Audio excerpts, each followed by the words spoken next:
Space management is keeping a safe space around your vehicle in order to fully operate your commercial motor vehicle. This includes managing a safe space when you're merging in other traffic, if you're crossing a road, or when crossing an intersection. So, the main five pillars or the five things to know when you're managing your space: you want to manage ahead, behind, to the sides, above, and below your vehicle. So, I'm going to dive deeper into these five. One, you have managing your space ahead of you. So that's the easiest, yet it's the most important to monitor and to adjust, because the amount of space depends on your speed, the speed that you're traveling, the conditions of the road itself, and the weather as well. So you want to allow at least 1 second of space for each 10 feet of vehicle length, and that's speeds of 40 miles per hour or less. Now, if the speeds are greater than 40 miles per hour, or if you suspect or see that you're sharing the road with an impaired or distracted driver, then you want to add an additional second for speeds that are greater than 40 miles per hour. And in poor driving conditions, such as rain, ice, sleet, snow, or fog, you want to slow down and give yourself a greater space distance, since the vehicle will take longer to stop versus if you're driving in dry conditions.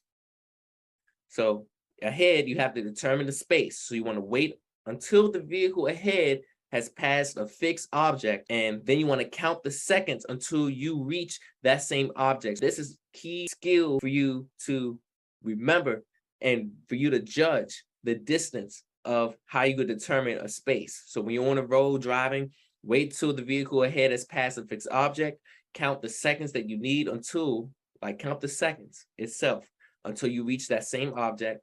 Compare your count with the rule of 1 second for every 10 feet of length. Then add one more second if you're traveling over 40 miles per hour. Now, when you're managing space behind your vehicle, the fact is it's impossible to keep other drivers from tailgating or following too closely. So that's why it's important that if someone is following too closely, you got to stay to the right, slow down, and give the other driver a chance to pass. Because if you're being tailgated, it's dangerous for the other driver and yourself. So if you're being tailgated, increase your following distance, avoid quick lane changes, and don't speed up. So the best scenario behind this is to let the driver pass in front of you, because you can see what the driver is doing if they're in front of you, and you have a better position to control that versus if they're behind you. Then you're managing your space to the sides. As you're managing your space to the sides, large truck, bus, or tractor trailer, it takes up a whole lane of traffic. So you want to make sure that you have plenty of space between your vehicle and other road users. So that's why you want to avoid hugging or hogging the center lane, because it becomes easy to drift into oncoming traffic. You want to avoid hugging the edge of the road, which is a soft, uneven shoulder. Now, a soft, uneven shoulder can cause control problems if you're hugging the edge of that road. And then traveling alongside other vehicles. So avoid traveling alongside other vehicles, because a driver could suddenly change lanes, turn into your vehicle, or your vehicle may be trapped and you're not able to actually change lanes. So you want to avoid that. Now, to note, you do have lane departure warning systems.